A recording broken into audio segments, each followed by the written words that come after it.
तुम्ही फक्त चांगल्या लोकांच्या पाठीशी राहा। मी आपल्या जिल्ह्याचा नावलौकिक वाढवण्याच्या करता जेवढं काही मला कष्ट घेता येईल तेवढे मी कष्ट घेईल। तुमची मला आशीर्वाद पाहिजे, तुमची मला साथ पाहिजे, हे मात्र माझं हात जोडून तुम्हाला सगळ्यांना विनंती करायची आहे। आणि त्याच्यामुळं आपलं जे काही मागच्या अनेक वर्ष पवार साहेबांनी ह्या जिल्ह्याचा नावलौकिक हा देश पातळीवर पोहोचवलेला आहे। आता मी तुम्हाला विनंती करतोय, खेडकरांनो, राजगुरुनगरकरांनो, बारामतीमध्ये काल शनिवारपासून कृषक अतिशय चांगल्या प्रकारचं प्रदर्शन भरवलेलं आहे। तुम्ही जात शनिवारपर्यंत आहे, रोज लाखो लोक येत आहेत। ज्या महिला शेतीवाडी करतात तुम्ही पण जावा, तिथं पोल्ट्रीच्या संदर्भात कुठले काय केलं पाहिजे, डेअरीच्या संदर्भात काय केलं पाहिजे, भाजीपाला कसा केला पाहिजे, फळं कशी हे केली पाहिजे, क्वालिटीची फळं कशी आणली पाहिजे, कमी पाण्यात कसं केलं पाहिजे, एआयचा वापर करून। म्हणजे इथला जर एखादा बहादर शेतकरी समजा कैलास ह्याचं टनेज जर 60 टन निघत असेल तर आम्ही एआयचा वापर करून त्याचं टनेज 100 टनाच्या पुढे काढू शकतो। ती टेक्नॉलॉजी आहे। मी माझ्याही शेतामध्ये आज 63 एकर ऊसाची लागवड तशी केलेली आहे, 7 एकर केळीची लागवड तशी केलेली आहे। पाण्याची 40 ते 50% बचत होते, खताची 40 ते 50% बचत होते। ते केल्याशिवाय तुम्हाला माझ्या प्रपंचाला हातभार लावता येणार नाही आणि हे शक्य आहे।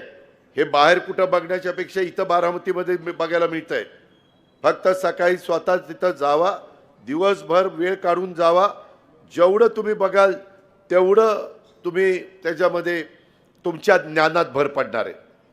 आणि म्हणून माझी तुम्हाला विनंती आहे की अवश्य ते बघा। मी पण त्या दिवशी उद्घाटनाला कुलगुरूंना नेलं होतं कारण आचारसंहिता होती, पण फार चांगला दरवर्षी आम्ही करतो। पुणे जिल्हा मध्यवर्ती सहकारी बँकेने पण तिथं मदत केली, परवा ते पण लोक आलेले होते आणि अप्रतिम केलं। म्हणजे एआयचा वापर करून लावलेली लागवड त्याच दिवशीची आणि नेहमीची लागवड त्याच दिवशीची, असं मधनं तुम्ही चालायचं। ह्या बाजूला तो ऊस, ह्या बाजूला दुसरा ऊस, इकडं ती केळी, इकडं ती दुसरी केळी, लगेच तुम्हाला खोडामध्ये फरक दिसतो, केळीच्या घडामध्ये फरक दिसतो। तेच ऊसाच्या बाबतीमध्ये ऊसाची कांडी एआयचा वापर केला तर इतकी मोठी होती।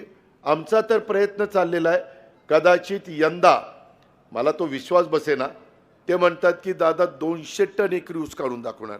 मी म्हटलं अहो 150 तरी काढा, 150 काढलं तरी खूप झालंय। आणि ते तिथं चाललंय प्रात्यक्षिक। काही भागात शेतकरी तसं घेतात, त्याला आम्ही अनुदान दिलेलं आहे VSI कडनं। असा आज वेगवान तंत्रज्ञानाच्या युगात आपली शेती आधुनिक पद्धतीनं करणं ही बाबांनो काळाची गरज आहे। ज्यांची जमीन आता एमआयडीसीत गेली ते सोडून द्या, पण त्याचे पैसे दिले ते पैसे निवडणुकीला खर्च करू नका। काहींना जमिनीचे पैसे आलेत, केले बायकोला उभं, हां लढतो। अरे पण वाटोळे पैसे संपल्यावर काय करणार? 2 हाताला चुना लावून ठोठ करत बरं, काही उपयोग नाही रे। राजकारण लय वंगाळ आहे, आता काय सांगायचं। पण आता काय, तुम्ही धंदा पाणी करा, मस्तपैकी राहा, मुलाबाळांना चांगलं शिकवा, निर्व्यसनी राहा। मी पुन्हा पुन्हा सांगतोय, साधू संतांनी ते आपल्याला सांगितलंय।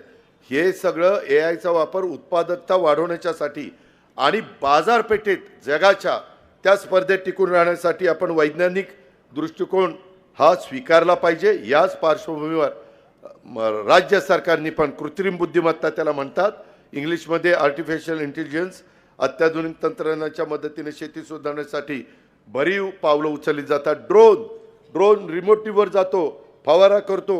अहो त्या स्क्रीनवर दिसतं तुमचा जर 5 एकराचा प्लॉट असेल तर कुठं काय कमी दिसतंय ते तेवढ्यापुरतंच दिसतं आणि तुम्ही लगेचच जाऊन तिथं ट्रीटमेंट द्यायची।